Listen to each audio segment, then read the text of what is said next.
Добредојдовте во емисијата за миленичиња пријатели. Ние започнуваме со 4-та сезона. Јас сум Силвана. А јас сум Илче. Ние сме вашите водители кои што ќе ве водат низ оние приубави моменти поминати со вашите миленици.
Филмот Довалчак е доста актуелен во овој период, па ние се ќе разговараме со еден од главните актери на филмот. Здраво, Мартин. Здраво. Дали може да ни го представиш твоето милениче? Моето милениче се вика Клеа и е германски боксер, еве е Клеа. Тоа е една... Ова е Клеа, германски боксер, фантастична раса, која што е добиена пред околу 120 години во Германија, измешана е од две раси. Мислам дека е од англиски булдог и уште една германска раса која што веќе не постои, а има едно многу долго име, така да не можев да го запамтам. Они се одлични како раса заради тоа што имаат најдолга адолесценција, односно до 3,5 години се како дечиња, така се понашаат како бебиња.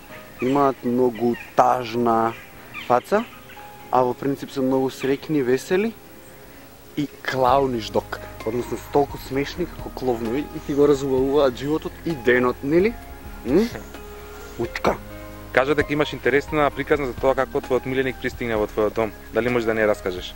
Да, ја најдов Клеа летово 2014 во Охрид, односно ја најде едно другарче кое што џогираше, она дојде по него, беше во тешка состојба, односно беше оставена сама надвор, беше породена, сама породена, имаше и неизваден плод од неа, ја однесов на ветеринар и направи операција и ја извадија матката. Тоа беше единствениот начин да може да се спаси. И се спаси, моментално живее втор живот. Јас ја земав, не можев да ја оставам, бидејќи ако ја оставев и јас психички ќе паднеше и веќе немаше да биде куче. Така да си ја земав како обврска. Иначе ова ми е второ или трето куче, зависи како рачунаме. Бидејќи дома имам едно, со Клеа отидов под Кирија, затоа што дома не ме примија со уште едно куче. И така, супер ни е. Дали беше тешко врската за накравање на кучето? Не можам да кажам дека беше тешка, повеќе беше задоволство, заради тоа што, мислам, сега да му го спасиш на некој животот е, предпоставувам, голема работа. Така да не ми беше тешко, баш ми беше задоволство како ја гледам секој ден како се опоравува се повеќе и се повеќе. Она беше супер. Пред операција беше 19 кила. Саат време после операција почна да оди, значи сакаше да живее, се бореше за живот, јогуртче со шприц, па после тоа варен ориз и ја пркна и се ја прави глупости. Колку си ти запознаен со расата и главните карактеристики на германскиот боксер?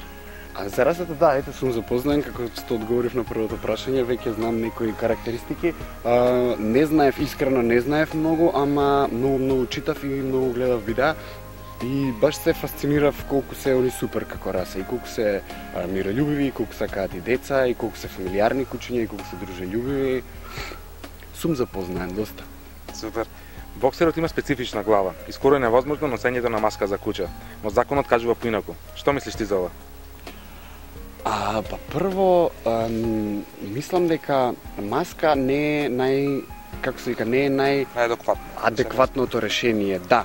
Еве само еден пример ќе дадам од Загреб. Во Загреб, ако кучето е агресивно или да речеме има менструација или едноставно газдата не сака да се дружи кучето со други кучиња заради, не знам, можеби дресура или слични работи, на поводникот врзуваат жолта лента, трака, парталче или било што. И тоа е многу повоочливо и повпечатливо од маска. И тебе едноставно ти е јасно дека не сака газдата да се дружи тоа куче со луѓе или со други кучиња. Например, Клеа, она има таква фаца и се, она е многу мила фаца има, ама кога ќе ги начули ушите, односно кога се концентрира на нешто, изгледа малце пострашно, односно демек дека нешто сака да направи. Да те изеде. Мајка и дете. И детето вика, мамо, што е ова? И мајката вика, ова е сине питбул, јаде деца. Така да се дека ги воспитуваме така децата, ги мораме ваljda да им ставаме маски на кучињата. Сега да кажам, она има толку мила фаца, освен кога ќе ги начули ушите и сега кога ќе ја ставам маската изгледа дупло пострашно, што е и нормално. Мислиш дека кучето е агресивно и дека сака некој да изеде. Ама тоа е. Мислам дека маска за кај нас, за во Македонија е функционална само за да не изедат нешто од земја што би ги отруло. А има многу такви луѓе кои што не знам зашто сакаат да ги трујат кучињата и сметаат. Колку време имаш да му посветиш на твоето милениче околу нега, прошетки и слично, бидејќи имаш секојдневни обврски? Да, она е минимум. 2 пати дневно е секако изнесена надвор. Живеам со двајца цимери, колеги, Бојан и Ненчо, поздрав до Боце и Ненчо, кои што исто така многу се грижат за неа. Тројцата сме во исти театар, тројцата сме во театар за деца и младенци, така да зависи кој кога како има представа, другите ја имаат обврската околу неа. Клеа, мислам дека е многу среќно куче, заради тоа што и многу извидници, бидејќи одам и на извидници, многу извидници, конкретно од првиот скопски извиднички удар, поздрав и за нив, морам да ги поздравам, и они се грижат за неа, така да она е цело време со луѓе и со некои. Мартин, дали има некоја несекојдневна случка која што ти останала во сеќавање? Освен тие случките таму на почетокот, не знам, секој ден она ме изненадува во некаква позитивна смисла, така да не можам да одвојам некоја посебна случка. Пример, фасцинантно ми е што во кола не рипа, не скока. Она ќе влезе во кола, во автомобилот ќе си влезе, легнува и толку е. Дали до Охрид, дали до Гергелија, дали се 3 сати, не мрда. Не знам, не ми текнува, ако ми текне ќе ти кажам. Во текот на интервјуто, дали се сеќаваш на твоето прво милениче и како започна љубовта спрема животните? Не знам точно кое беше моето прво милениче, ама мислам дека беше морско прасе, кое што ми го остави една девојка на чување која што замина во странство. И мислам дека тоа беше првото милениче. Претходно имав, значи не било тоа прво, претходно имав едно папагалче, кое што го фати баба ми од тераса и кое што го крстивме Рики, ама Рики за жал беше стар и наврз за почина. Потоа, знам дека во еден исти момент имав аквариум, имав хрчак, имав 2 водни желки, имав зајак и имаше уште нешто. Сепак животинско царство си имал. Да, во еден момент, да, тоа беше смешки. Мартин, ти беше еден од главните ликови на филмот Добалчак, а таму има многу животни. Сигурно имало и многу интересни случаи. Дали може да ни раскажеш некој од нив? Да, имаше интересни случаи. Тешко е, мислам, зависи со кој. Да речеме со кучињата беше многу полесно, заради тоа што нели кучето е издресирано, си знае команда, многу брзо си ја учи рутината. Коњите беа исто така многу интелигентни животни и после, да речеме, тој што беше дресерот нивни, ќе се качеше на коњот, ќе ја изведеше еднаш рутата како што треба и после тоа коњот си знаеше точно што треба да прави со глумците. Ама, на пример, имаш во снимањето мајмун, кој што е на почетокот го гледаше филмот. Да. Супер. Кој што е на почетокот на филмот со мајмунот, мислам дека снимаа 2 или 3 дена, а во принцип требаше да трае пола ден снимање. Зашто мајмунска работа? Затоа што он, нели, додека пробуваш, сака све да направи, ама уклучи ја камерата и толку. Беше интересно со кокошките, например. Нели, кокошките треба да седат на едно место, пошто не може да ти шетаат у кадар.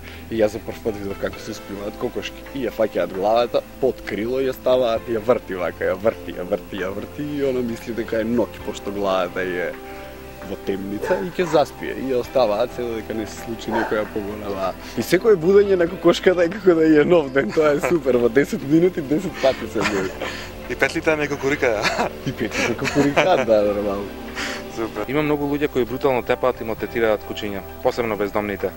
Пред снимањето на оваа емисија ни кажа дека си погоден со оваа тема. Како мислиш дека треба да се реагира? Како треба да се реагира, не знам, затоа што ако кажам како треба да се реагира, ќе биде дека осудувам некого, ама дека мора да се реагира, мора да се реагира. Мислам дека тоа беше отприлика, не знам, пред месец дена кога разговаравме сите. Случајот беше во Штип, каде вработен во Евана имаше претепано мало кученце до смрт со кабел, дали телефонски, дали не знам каков од бандера. А таквите случаи се многу чести и се занемаруваат. Мислам дека законот за убиство на животно е ист како законот за убиство на човек. Не знам зашто институциите ги занемаруваат тие работи, ама мислам дека се додека убиваме животни, ќе се убиваат и луѓе. Нема да одиме напред. Тоа е многу просто. Не знам, темата ми е болна и почнувам да се нервирам, не знам како да објаснам. Примерот исто дека било питбул и дека јадело деца, мислам, голема глупост. Прво, родителите своји ги воспитуваат децата на некој погрешен начин. Да, можеби не сака секој детето да му се гали со кучиња, можеби има алергични деца и сето тоа го разбирам, ама мислам, сепак живееме во такво општество каде што кучето се смета за домашно милениче и така треба да го третираме. Ако јас сум дошол тука со кучето во кучешки парк или во дог парк, треба да бидам свесен дека можам да го пуштам и нема да направи никаков проблем. Сега има многу луѓе кои што ги пуштаат кучињата, а нивните кучиња се агресивни. Исто и тоа, значи има несовесни газди. Значи не се кучињата виновни, газдите се секогаш виновни за тоа што кучето е твоја одговорност. Ти благодарам за гостувањето во емисијата, пријатели, па дали може да напел за крај? Чувајте домашни миленици, сакајте ги вашите домашни миленици, убаво е вашите мали дечиња да растат со домашно милениче, а заради тоа што ќе се научат на одговорност, дарувајте им љубов на вашите миленици, заради тоа што тие ќе ви вратат дупло, секогаш ќе бидат тука за вас, секогаш ќе ве расположат и секогаш ќе ве насмеат. Ти благодарам истина. Благодарам и на вас. Ми текна анегдотата. Клеја ја најдов во изведничкиот центар во Охрид и сега беше тука цело време со мене. Ама еднаш ке успеа да ми избега на 5 минути во буквална смисла, заедно со нејзината другарка. И после 5 минути кога се вратија, двете смрдеа на мрша. Ама тоа беше, значи не мирисеше крзното, не мирисеше кожата, него мирисеше устата, не знам шо лапнале, ама тоа беше многу смешна приказна. Нема јогурт за некако да се изчистиме. Тоа е анегдотата. Супер. Ти благодарам уште за гостување. Благодарам и на вас.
Madam, good morning. Къде на опе? Тоа ни е кафето ми. О, кафе, не баш си ја.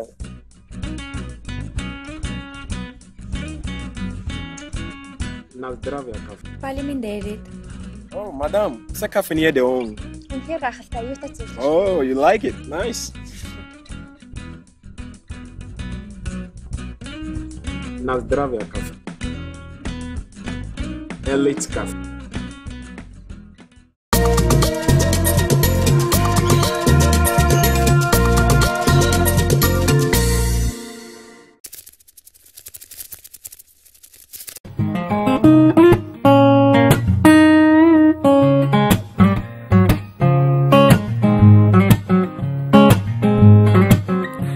Got a friend in me.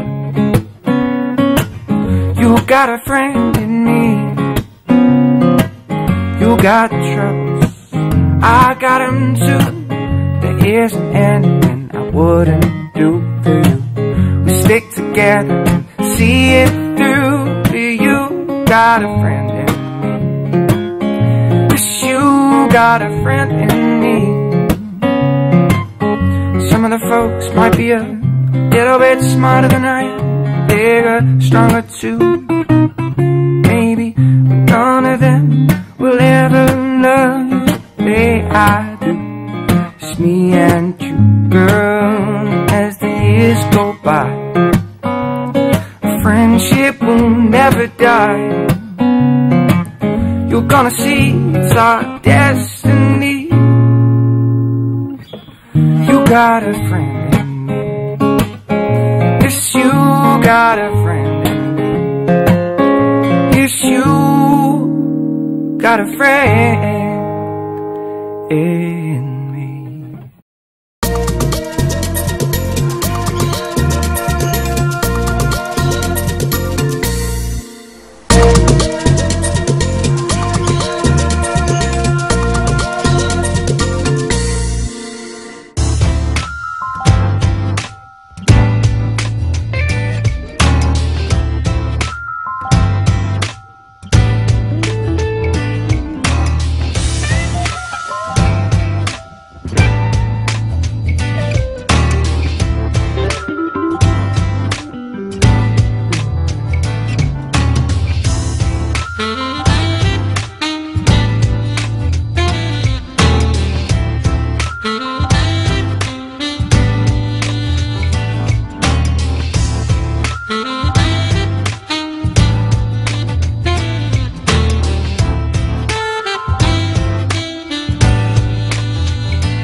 Наброј ми ти мене 3 видови на птици.